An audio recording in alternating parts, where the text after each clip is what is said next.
से बोलिए पितर देव की जय।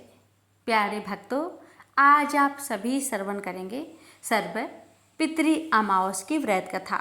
सर्व पितृ अमावस का दिन आखिरी श्राद्ध किया जाता है। इस दिन सभी पितरों के नाम से श्राद्ध कर्म कार्य किए जा सकते हैं। इस दिन जिन परिजनों की श्राद्ध की तिथि पता नहीं होती है, उनके सभी नाम से भी श्राद्ध किया जाता है। सर्व पितृ अमावस्या पर श्राद्ध, पिंडदान और तर्पण आदि के कार्य करने से पितरों का विशेष आशीर्वाद प्राप्त होता है। कथा। देवताओं के पितृगण अग्निस्वात जो सोमनाथ लोक में निवास करते हैं, उनकी मानसी कन्या अछोदा नाम की एक नदी के रूप में अवस्थित हुई।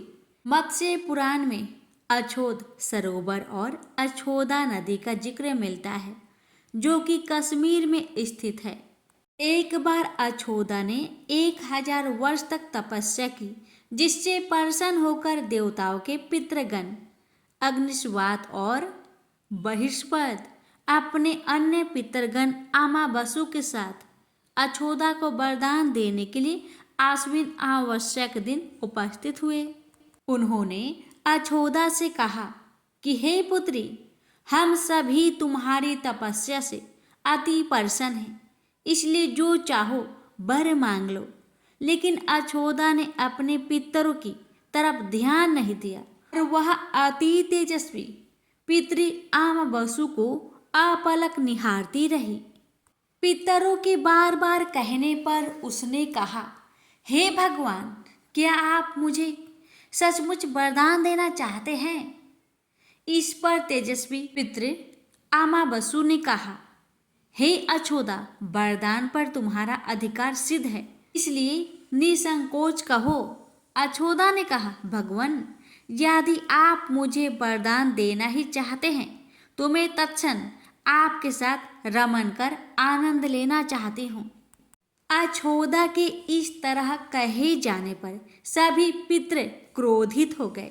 उन्होंने अछोदा को श्राप दिया कि वह पितृलोक से पतित होकर पृथ्वी लोक पर जाएगी।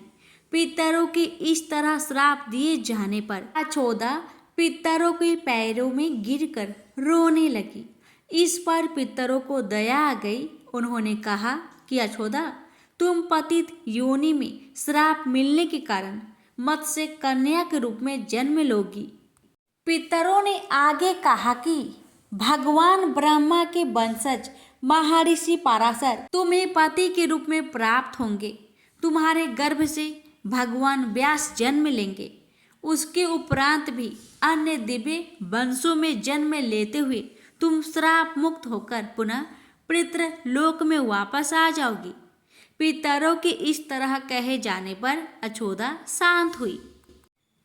अमावसु के ब्रह्मचार्य और धैर्य की सभी पितरों ने सराहना की एवं वरदान दिया कि यह अमावस्या की तिथि अमावसु के नाम से जानी जाएगी। जो प्राणी किसी भी दिन श्राद्ध न कर पाए, वह केवल अमावस्या के दिन श्राद्ध तर्पण करके सभी बीते 14 दिनों का पुण्य प्राप्त करते हुए अपने पितरों को तृप्त कर सकते हैं। तभी से प्रत्येक माह की अमावस्या तिथि को सर्वाधिक महत्व दिया जाता है और यह तिथि सर्व पितृ श्राद्ध के रूप में भी मनाई जाती है। उसी पाप की प्रायश्चित हेतु कालांतर में यही अछोदा महर्षि पराशर की पत्नी एवं वेद व्यास की माता सत्यवती बनी थी।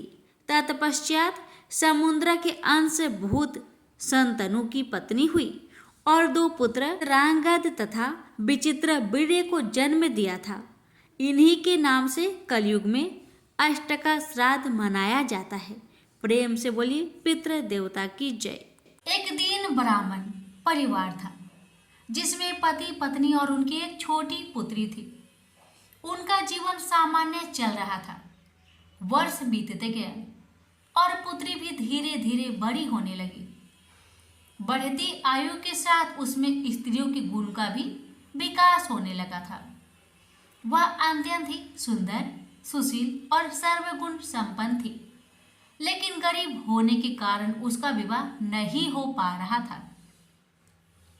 एक दिन उस ब्राह्मण के घर एक साधु महाराज पधारे। ब्राह्मण पुत्री की सेवा से साधु महाराज का मन बहुत प्रसन्न हुआ और उन्होंने कन्या को लंबी उम्र का आशीर्वाद तो दिया, लेकिन यह भी बताया कि उसके हथेली में विधवा योग है। इस बात से चिंतित होकर ब्राह्मण परिवार ने साधु से उपाय पूछा। तब साधु ने कुछ देर विचार करने के पश्चात अपने ध्यान के आधार पर बताया कि कुछ दूरी पर एक गांव में सोना नाम की धोबन जाति की एक महिला अपने बेटे और बहू के साथ रहती है, जो बहुत ही संस्कारों से संपन्न तथा पति परायण और निष्ठावान है।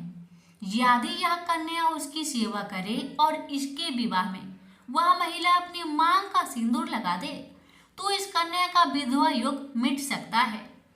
साधु ने यह भी कहा कि वह महिला कहीं आती जाती नहीं।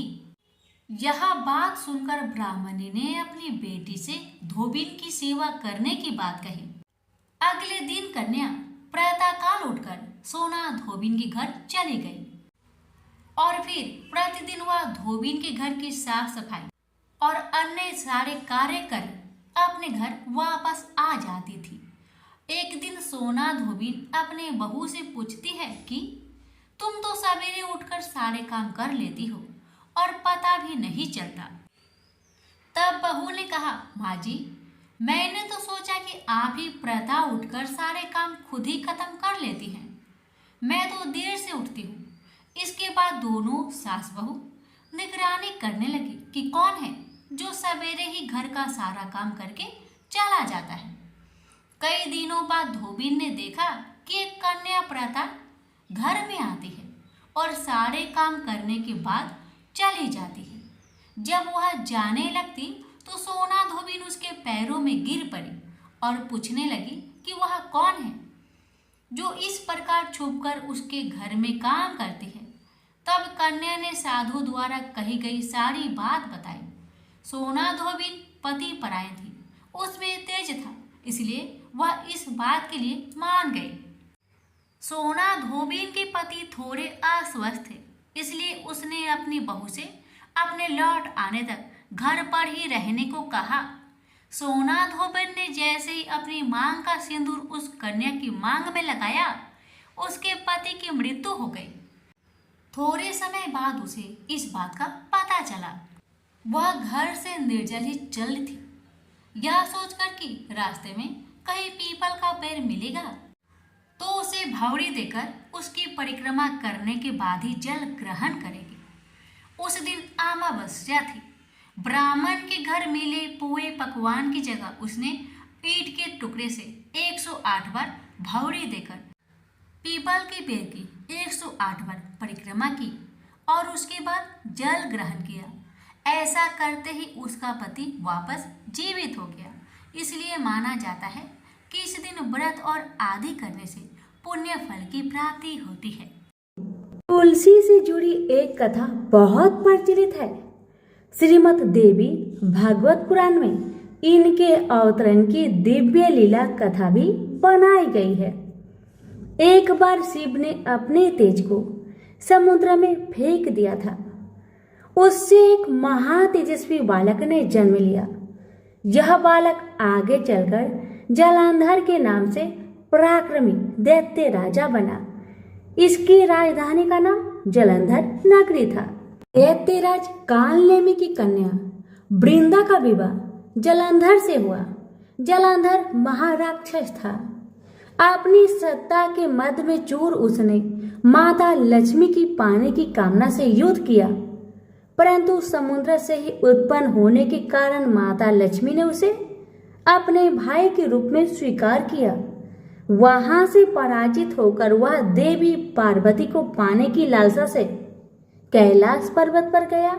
भगवान देवाधिदेव शिव का ही रूप धरकर माता पार्वती के समीप गया, परंतु मां ने अपने योग बल से उसे तुरंत पहचान लिया तथा वहां से अंतर ध्यान हो गई।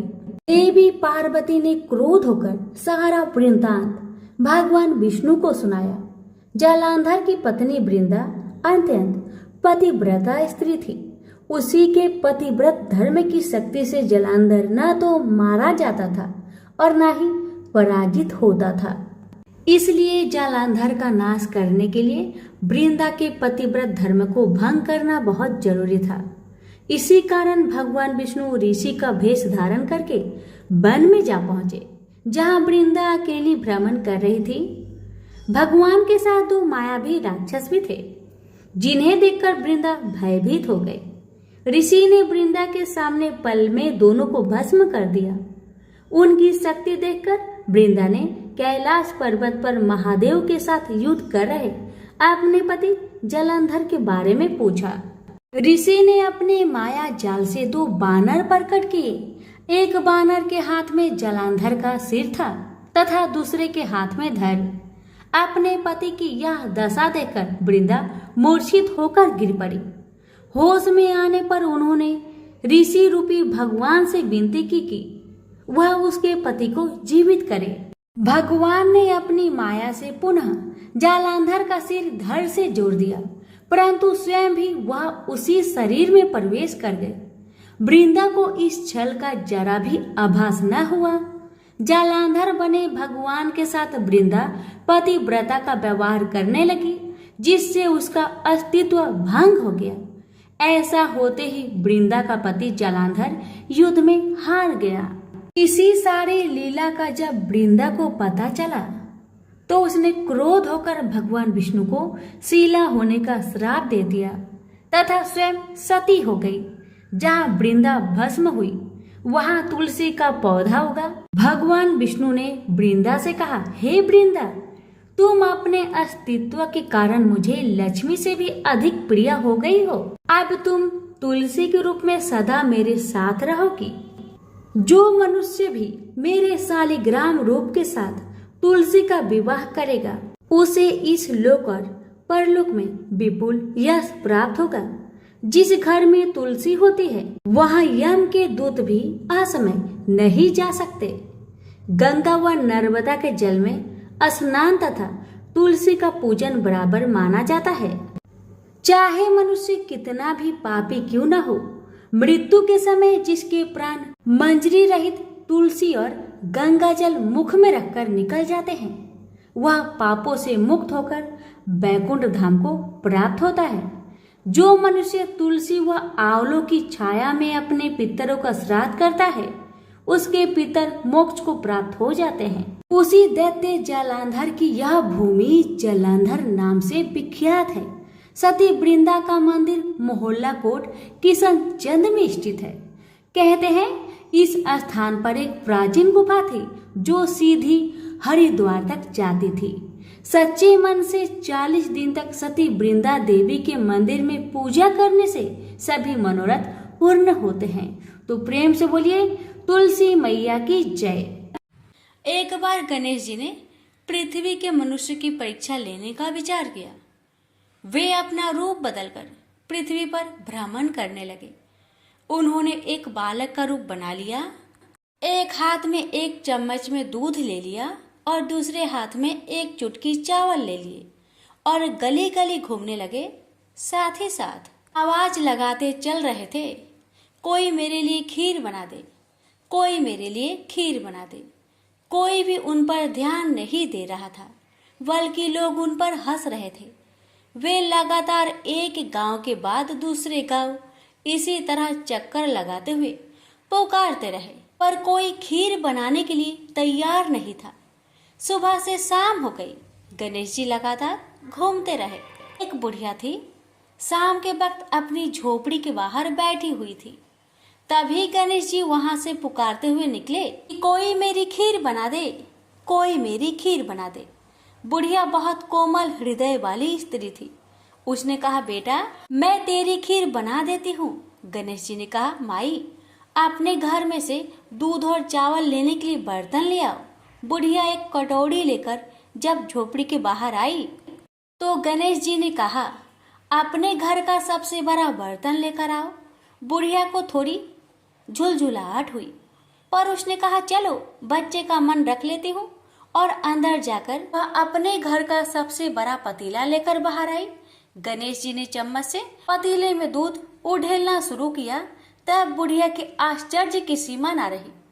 जब उसने देखा दूध से पूरा पतीला भर गया है, एक के बाद एक वह बर्तन झोपड़ी से बाहर लाती गई और उसमें गणेश जी दूध भरते चले गए। इस तरह से घर के सारे बर्तन दूध से लबालब भर गए। गणेश भगवान ने बुढ़िया से कहा, मैं स्नान करके आता हूँ, तब तक तुम खीर बना लो, मैं वापस आकर खाऊंगा। बुढ़िया ने पूछा, मैं इतनी सारी खीर का क्या करूंगी? इस पर गणपति जी बोले, सारे गांव को दावत दे दो। बुढ़िया ने बड़े प्यार से मन लगाकर खीर बनाई। खीर की भीनी भीनी मीठी मीठी खुशबू चारों दिशाओं में फैल गई। खीर बनाने के बाद वह हर घर में जाकर खीर खाने का न्योता देने लगी। लोग उस पर हंस रहे थे। बुढ़िया के घर में खाने को दाना नहीं और यह सारे गांव को खीर खाने की दावत दे रही है। लोगों को कौतूहल हुआ और खीर की खुशबू से लोग खींचे चले आए। लो, सारा गांव बुढ़िया के घर में इकट्ठा हो गया। जब बुढ़िया की बहू को दावत की बात मालूम हुई, तब वह सबसे पहले वहां पहुंच गई। उसने खीर से भरे पतीलों को जब देखा तो उसके मुंह में पानी आ गया। उसे बड़ी जोर से भूख लगी हुई थी। उसने एक कटोरी खीर निकाली और दरवाजे के पीछे बैठकर खाने को तैयार करने लगी। इसी बीच एक छींटा गिर गया और गणपति जी का भोग लग गया और वो प्रसन्न हो गए। अब पूरे गांव को खाने की दावत देकर बुढ़िया वापस अपने घर आई। उसने देखा बालक वापस आ गया था। बुढ़िया ने कहा, बेटा खीर तैयार है, भोग लगा लो। गणपति जी बोले, माँ भोग तो लग चुका है, मेरा पेट पूरी तरह से भर गया है, मैं तृप्त हूँ, अब तू खा, अपने परिवार और गांव वालों को खिला। बुढ़िया ने कहा, यह तो बहुत ज्यादा है, सबका पेट भर जाएगा, इसके बाद भी यह बच जाएगी। उस बची खीर का मैं क्या करूंगी? इस पर गणेश जी बोले, उस बची खीर को रात में अपने घर के चारों कोनों में रख देना। और बुढ़िया ने ऐसा ही किया। जब सारा गांव जी भरकर खा चुका, तभी ढेर सारी खीर बच गई। उसने उसके पत्र को अपने घर के चारों तरफ रख दिया। वहां उठकर उसने क्या देखा? पतीले में खीर के स्थान पर हीरे, जवाहरात और मोती भर गए हैं। बहुत खुश हुई। उसकी सारी दरिद्रता दूर हो गई। वह आराम से रहने लगी। उसने गणपति जी का एक भव्य मंदिर बनवाया और साथ में एक बड़ा सा तालाब भी खुदवाया। इस तरह उसका नाम दूर दूर तक प्रसिद्ध हो गया। उस जगह वार्षिक मेले लगने लगे। लोग गणेश जी की कृपा प्राप्त करने के लिए उस स्थान पर पूजा करने और मान्यताएं मानने के लिए आने लगे। गणेश जी सबकी मनोकामनाएं को पूरी करने लगे। प्रेम से बोलिए गणेश भगवान की जय।